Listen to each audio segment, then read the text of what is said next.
Jainkoak egun on deizula, adiskide. Elizaren sorreraz, aritu nintzaizun adiskide joan zen igandeko gogoetan. Gaurkoan, beste galdera honi erantzun nahi nioke. Zer da Eliza jatorriz? Nola adierazi zuten beraren izatea eta eginkizuna lehenbiziko elkartekideek? San Lukase bere bigarren liburuan, 80. urte inguruan idatzian, honela deskribatzen du Eliz elkartearen hasiera, lehen urratsak. Pedroren hitza onartu zutenak, bataiatu egin ziren. Eta egun hartan 3.000 lagun elkartu zitzaizkion taldeari. Denak apostoluen irakaspenak entzuteari emanak bizi ziren. Ogi zatitzea eta otoitza elkarrekin egiten zituztelarik. Fededun guztiak elkarturi bizi ziren, da dena denetza zuten. Egunero bildu ohi ziren tenpluan, baina ogia etxeetan zatitzen zuten. Otorduak elkarrekin pozik eta bihotz xaloz eginez. Jainkoa goresten zuten eta herri osoaren estimazioa zuten. Eta jaunak egunetik egunera gehitzen zizkion elkarteari salbatzen zirenak. Era idealizatuan deskribitzen du Lukasek lehen elkartearen biziera. Nolakoa izan behar zukeen adiraziz. Izan ere tamalez orduan ere ez ziren jarraitzaile guztiak horrelakoak, baina guk ere oso gogoan hartu behar dugu amets hori. Horrelako elkartea izan behar genuke. Eliz elkartearen izateari buruzko gogoetarik zabalena eta sakonena hala ere San Paulok eskaintzen digu. Lehenengo mendearen erdialdera idatzi zituen gutunetan. Bera 60. urtean burua moztu ziltzuten Erroman. Ikusgarria da Saulok egindako eraldaketa, konbertsioa. Jatorriz, judu sutsua zen Saulo, gerora Paulo deitua. Jesusen jarraitzaileen aurka gogorrekin zion, juduen lege santua gutxiesten zutelakoan. Baina bizipen oso ziraragarria ukan zuen Damaskorako bidean. Hain zuzen kristauak atxilotzera zijoalarik. Jesus piztuaz ikuskari bizi-bizia izan zuen. Eta haren galdera unkigarria entzun. Saulo, Saulo, zergatik persegitzen hauzu? Nor zaitut jauna galdetu zion. Jesus nauzu, zu persegitzen duzuna. Jaiki, eta sartu hirian, han esango dizute zer egin. Ordu arte pertsegitzaile izana, ordutik aurrera kristau fedearen zabaltzailerik sutsuena bihurtu zen. Bai, milaka kilometro egingo zuen Paulok, lehorrez eta itsasoz, gaur egun Turkia, Grezia, Mazedonia, deitutako lurraldetan barna.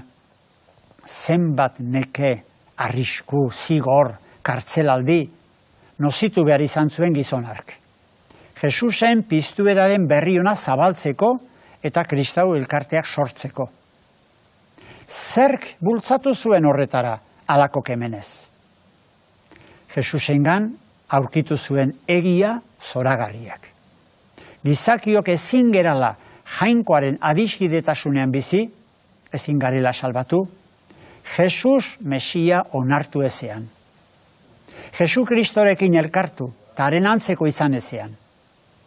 Zeren eta bizia emanez eta piztuz, ahalbideratu baitigu Jesusek jainkoaren ganako sarbidea. Eta Jesusekin elkartuz iritsi gaitezke jainkoaren gana. Berrion hau entzun eta onartzen dutenak, Kristori atxikiz, kristauen elkartean sartzen dira eta salbamen bidean. Zein adigai edo kontzeptuz ematen digu San Paulok aditzera zer den Eliz elkartea. Zer da Eliza San Pauloren esanetan? Jesusen berri ona onartu eta bizi nahi dutenen bilkura. Hauxe esan nahi du grekozko eklesia hitzak, badakizu. Horti dator Eliza hitza. Jesusen antzeko eta jarraitzaile izateko hautua egin dutenen elkartea da beraz Eliza. Beste esapide bat ere erabiltzen du Paulok.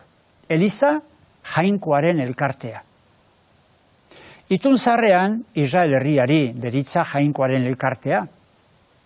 Jesusen gertakariaz geroztik, Jesu Kristoren inguruan biltzen direnek osatzen dute jainkoaren elkarte berria. Jainkoa deituak baitira Jesusekin elkartzera.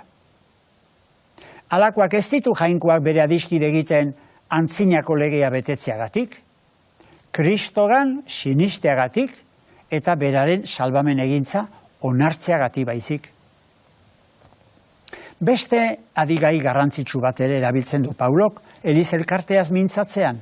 Eliza Kristoren gorputza da. Kristaua bataiatzean, Kristorekin bategina gertatzen da. Kristogan txertatua, Kristori atxikia, itxatxia. Kristo piztuagandik hartzen du bizia. Hau adierazteko, gorputzaren adibidea jartzen du. Gorputzatalak ezerezean gelditzen dira, gorputzari ongi itxatxiak ez badaude. Gorputza ezerezean gelditzen da, bururik ez badu. Halaxe, Eliza elkartea, gorputza da, Kristo burua. Elkartekideak gorputzatalak. Kristorekin, eta batzu besteekin sendo elkarturik ez bagaude, gutako bakoitza ezerezean gelditzen da. Hau guztia ez da gure gogo edota ahaleginaren emaitza ez. Jainkoaren beraren egintza da. Kristo piztuak aitagandik bidaltzen digun arnasaren, espirituaren emaitza. Eta jainkoaren egintza hori gure salbamenerako da. Gizon emakume guztiok eta bakoitza geure izate bete eta zoriontsura helarazteko. Eta dena neurri gabe maite gaituelako. Ez alda adiskide barne dardaraz eta liluraturik hausnartzekoa. Jainkoa guretzat ari duen egintza miragarri hau. Eskerrik asko, zure arretagatik. Izan igande eta aste ona. Hurren arte.